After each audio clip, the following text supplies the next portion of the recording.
The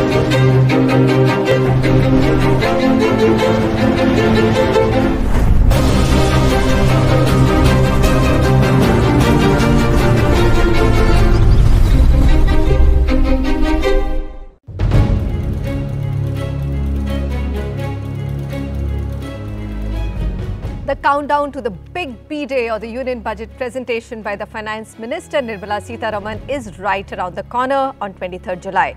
So here we are with the Urban Agenda special on the upcoming Union Budget and how we can make your dream home more within your reach and make our cities collectively more livable. I'm Manisha Natarajan, and joining me for this special discussion are Anuj Puri, Chairman and Founder of Anarock Property Consultants Private Limited. Also with us, Sanjay Dutt, MD and CEO of Tata Realty and Infrastructure Limited. All right, before I go on to the discussion, here are some quick points on the announcements that were made in the interim budget that gave us a sense of the NDA government's focus on boosting real estate and urban infrastructure in particular. There was a large allocation of 11.11 lakh crore rupees for infrastructure capital expenditure in FY25, which was perhaps the most celebrated announcement across sectors, industry, economists and experts. Adoption of e-buses and promotion of electric buses for public transport networks to reduce urban pollution and promote sustainable mobility was another area of focus in the interim budget. The interim budget also committed to strengthening India's e-vehicle ecosystem by providing support for manufacturing as well as charging infrastructure. So that's another key point, and we will hear something about it, I'm sure, again. Expansion of existing airports and developments of new regional airports under Udan scheme was outlined, though the budgetary allocations for both was reduced in the interim budget. Let's see if that changes. Promotion of urban transformation through metro rail projects and Namo Bharat initiatives were reiterated. It's noteworthy that in 2014, we had 240 kilometers of metro rail operational in 5 cities of India. But by 2024, we have about 945 kilometers of metro rail lines that are operational across 21 cities, and another 919 kilometers are under construction in 26 cities. The interim budget in February 2024 also outlined its commitment to affordable housing. And in the very first cabinet meet after the formation of NDA 3.0, the government announced an additional outlay for another 1 crore homes under PMAY Urban. So, with that note, Anuj Puri, connectivity, mobility, airports and affordable housing, all of these have a big impact on the livability of a city as well. So, let's start with your overall expectations from this year's budget to keep the economy strong and the sector strong. First of all, thank you, Manisha, for having Sanjay and me. It's always a pleasure to be on your show. Not only that the infrastructure has been, the outlay has been large, but in actual implementation also, you can see physically infrastructure coming in. If you were to talk about real estate, Manisha, hopefully 2024 calendar year will be the best ever year that we would have seen for residential sales. And even for commercial leasing, and Sanjay may talk about that a bit more, but it's a big, bold statement that I'm saying is that it will be the best ever year that we would have seen on both these sectors, residential and commercial. Yet, to answer your question, Dil mange more, So, can there be things that can be done? I would say is maybe 3 or 4 points that can be done. And these are all genuine asks. First is, Manisha, is that the, tax rebate that has been there for, sort of 2 lakh rupees for a very, very long time under Section 24 of the Income Tax Act. I think that does need to be relooked at, and I'm hoping that this budget, that gets addressed. The second is, Manisha, very nice thing what, the government had bought in pre-COVID called a Swami Fund, which was the stalled projects, largely in NCR and in many tier 2, tier 3 towns. These were funded by the government-sponsored real estate fund for completion, has been super effective. I mean, it's amongst one of the, really positive schemes that have been implemented really well. I do feel is that that funds needs more capital, maybe another 40, 50,000 crores to be able to complete. those stalled projects, because we've seen the way that it has positively impacted the confidence of the buyer, and the homeowners who had not got those projects, they've been able to get it. Correct. The third one, again, to your point, Manisha, I do feel is somewhere, whilst PMAY has done very well and there is an additional allocation that has been given by the government, I do feel the private sector has been a laggard on the affordable housing. And pre-COVID, there was about 38% of the overall sales which used to be on affordable housing. That's come down to 20% in Q1 of this financial year. So really, how do you boost that? And that's where, 3 or 4 asks will be to boost affordable housing supply, from the private sector. And maybe as we go through the show, I will sort of enumerate those 3 or 4. We'll come back because that's the area of a deeper discussion on how do we boost that affordable housing. But yes, you've really outlined it well. So Sanjay, here's what I'm going to come. Yes, they'll mange more, but the finance minister and all the experts are going to say housing sales are doing extremely well. Why are we going to tinker? Economy is clocking 8% plus growth. Fiscal deficits are well within targets. Tax collections are strong. If I look at all of these things, do I really need to increase the home loan rebates from 2 lakh to 5 lakh? Do I really need to make any big shifts? What would your answer be? My answer would be very clear, Manisha, that this is a big yes. And the reason is, Anuj and all of us know property is a cyclical business. And it's linked to a cycle when you see demand surge and supply follows. At some stage, it's not sustainable. And to sustain that growth, you need to ensure that you take certain steps today so that 3 years from now and 4 years from now, we don't suffer. So the key point is that how can you make this sustainable? I think one good news, Manisha, is for the first time in last 30 years of my professional journey, I've seen manufacturing sector coming in beside the services. And this is a big plus for tier 2, tier 3 and rural areas of the country. So we are not discussing those top metros in 14 cities. We're discussing 70, 80 cities or districts which are now progressing. And if that can continue, that would be a big boost to the sector. I think for affordable homes, I want to be very direct. I think they should make 2 lakh rupees exemption per annum to 5 lakh rupees straight away.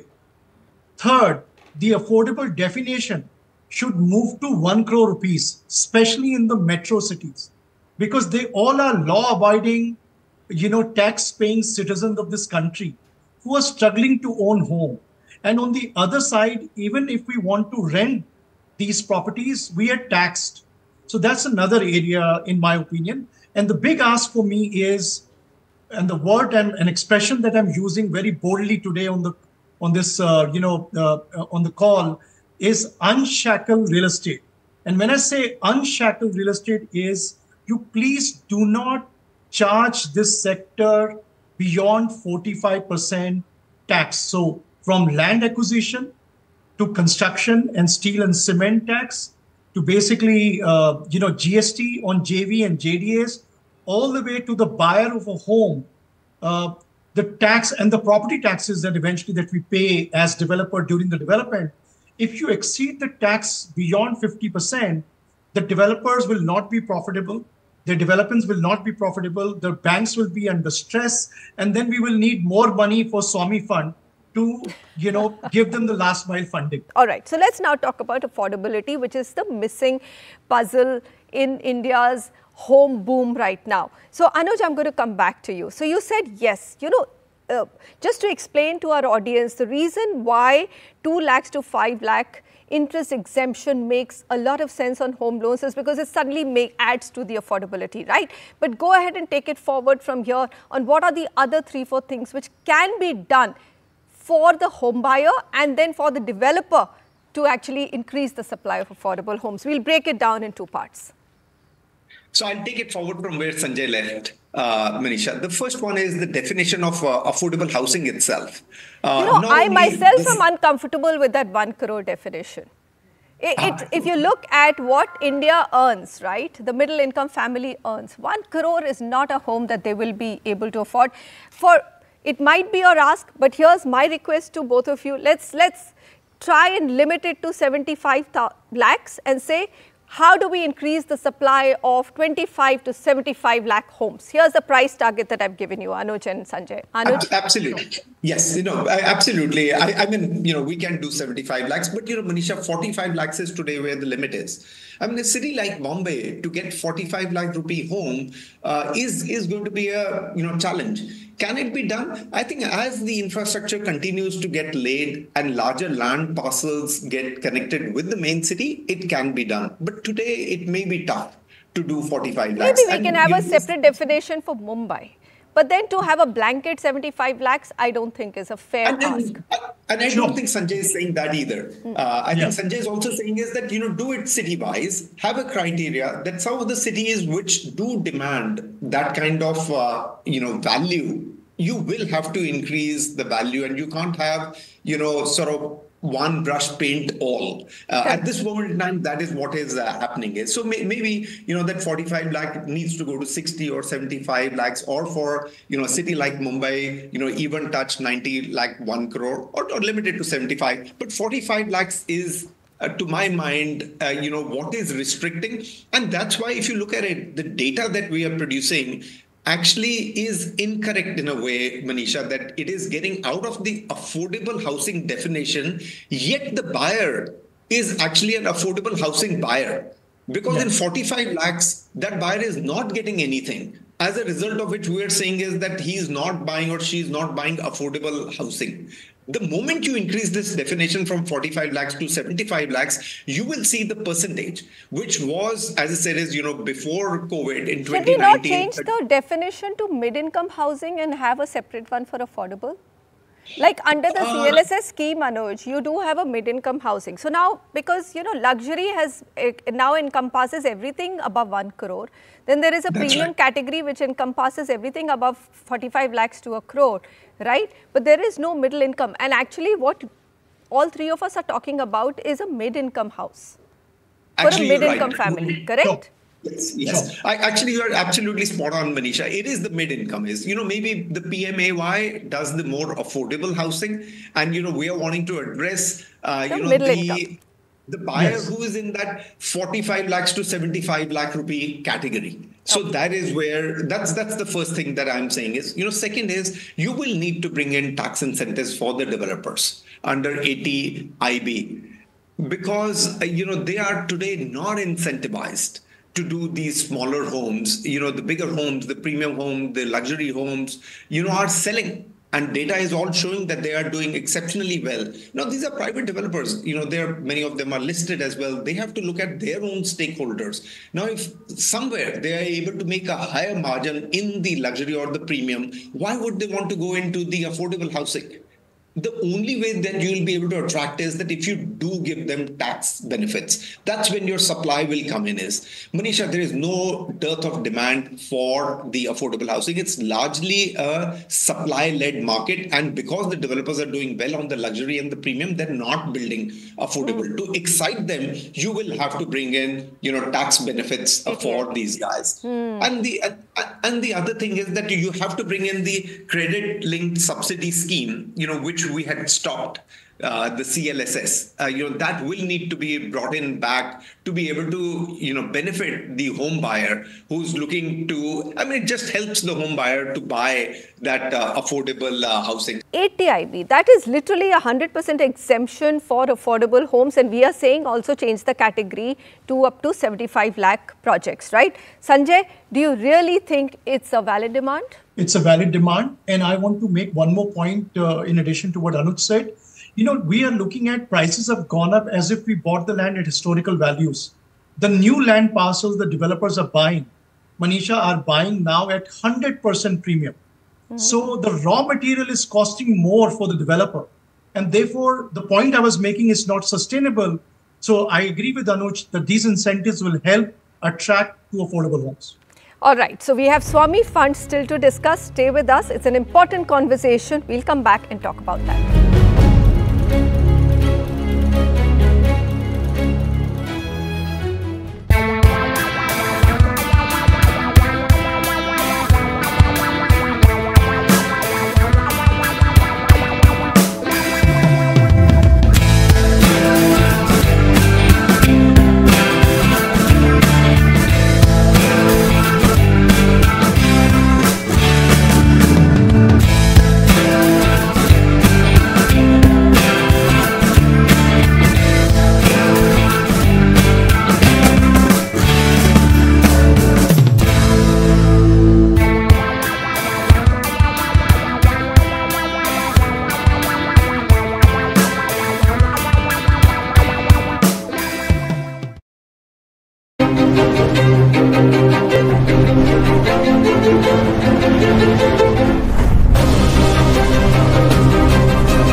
upcoming union budget bring in good news for improving city infrastructure and bring in right-priced housing stock? That's what we are discussing.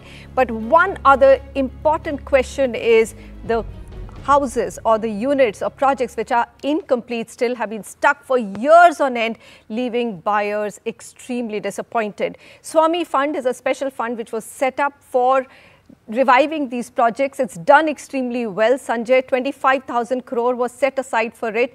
Anuj mentioned right at the top of the show that maybe we need another 50,000 crores allocated to a government-sponsored funds for reviving these projects. Tell me, will that work? Because even Swami does not take in projects or fund projects which have nothing left in them. They also, at the end of it, do want to recover their capital and make some money.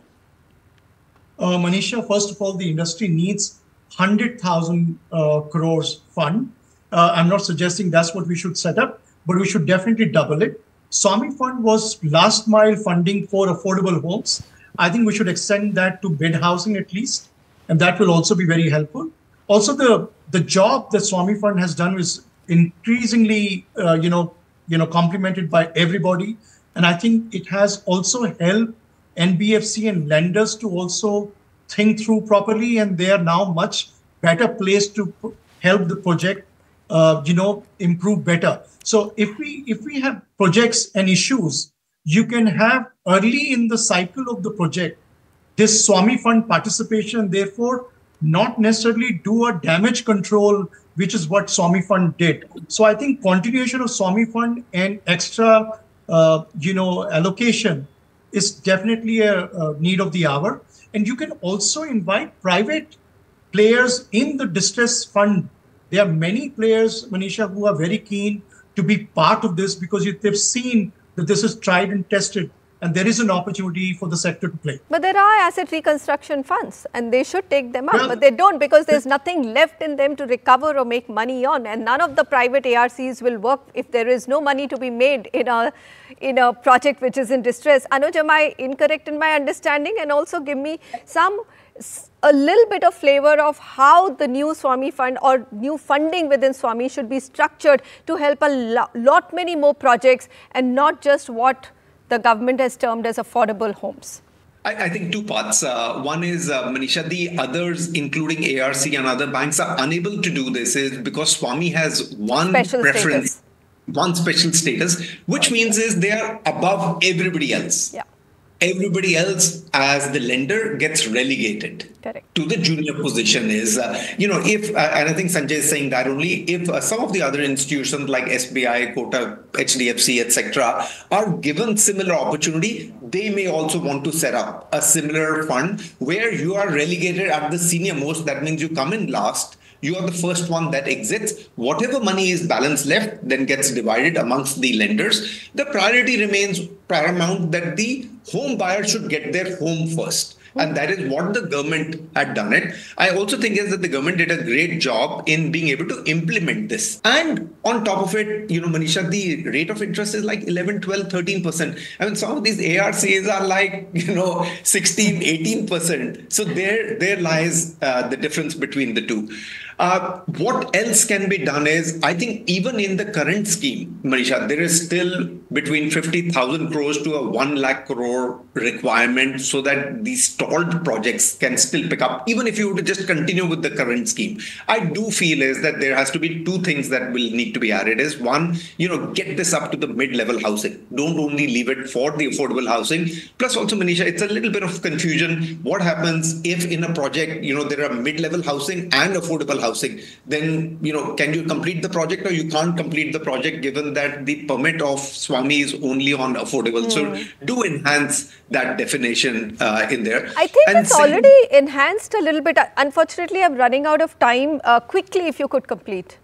Anuj? Yeah, the second one that I would say is that this is only where there are aggrieved home buyers. So Swami Fund cannot operate if there are not aggrieved home buyers. I do feel is those definitions need to change is that you should be allowed to fund, relatively newer projects that have got stuck but did not have aggrieved home buyers. It's a longer discussion. I'd like to understand what you mean by aggrieved home buyers. But yes, what you're saying and both of you saying is that expand the funding and expand the definition, and that itself will end up rescuing a lot of stuck projects. On that positive note, let's wrap out this special discussion. Anuj Puri, Sanjay Dutt, thank you so much for joining me. And to all my viewers, thanks so much for joining us on this special budget discussion. And of course, focus will be, if there's anything we hear, on making right-priced homes available and make affordability better for any middle-class family looking to buy a home in cities.